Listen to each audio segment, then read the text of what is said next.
now with a look at what stories are making the headlines where you are this Saturday. It's the ITV News.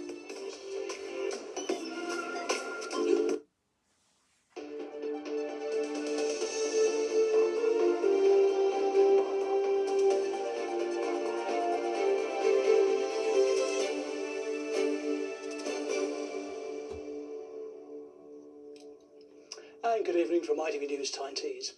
Well, first, a man has been jailed after crashing a car and running from police with Class A drugs in Middlesbrough.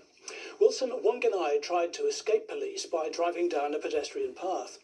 When the car got stuck, he ran from officers and was eventually arrested. He was found carrying hundreds of pounds worth of drugs, and a further £10,000 in cash and drugs were discovered at his home.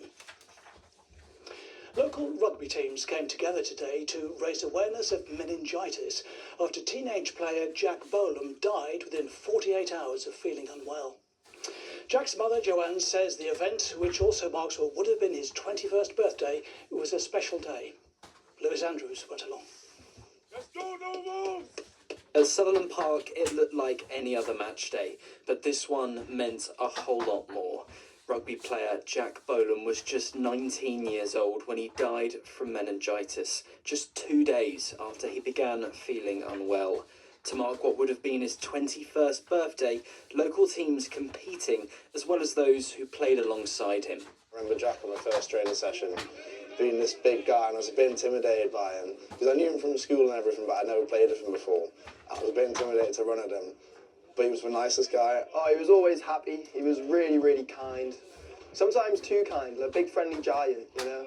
When you're trying to play rugby and, you know, he was always, didn't want to hurt anyone. Just a really nice guy and someone who you always want to be around on your team. Watching on, Jack's mum and dad. We needed to mark the occasion somehow. And what's better than bringing him where he loves? And this was his happy place. It's somewhere we can be together, although he's not here anymore. We can remember him here, and that's the main thing. A chance to reflect, and also a chance to make a difference. We're trying to raise more awareness, especially in the North East, because there isn't any big support systems in the North East for meningitis. And if it protects one more person from going through what we went through, then we've done what we've set out to do. The sense of community and warmth that I've felt at the rugby club today has been pretty astounding, and that's translated into funds already. Almost £2,500 has been raised in Jack's memory.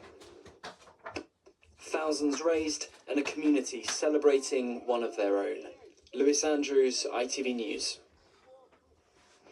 Saltwell Park celebrated its 150th anniversary today. Also known as the People's Park, the Victorian site hosts around 2 million visitors every year.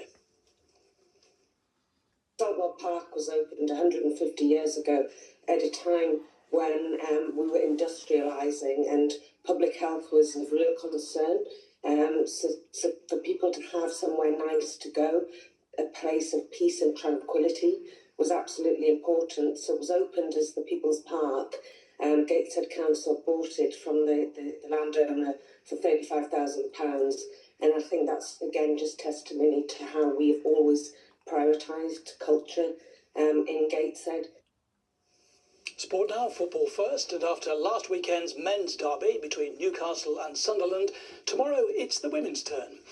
Newcastle have been the victors in the last 3 derbies in a row, but Sunderland will be hoping to build on the momentum of the men's team's win last weekend.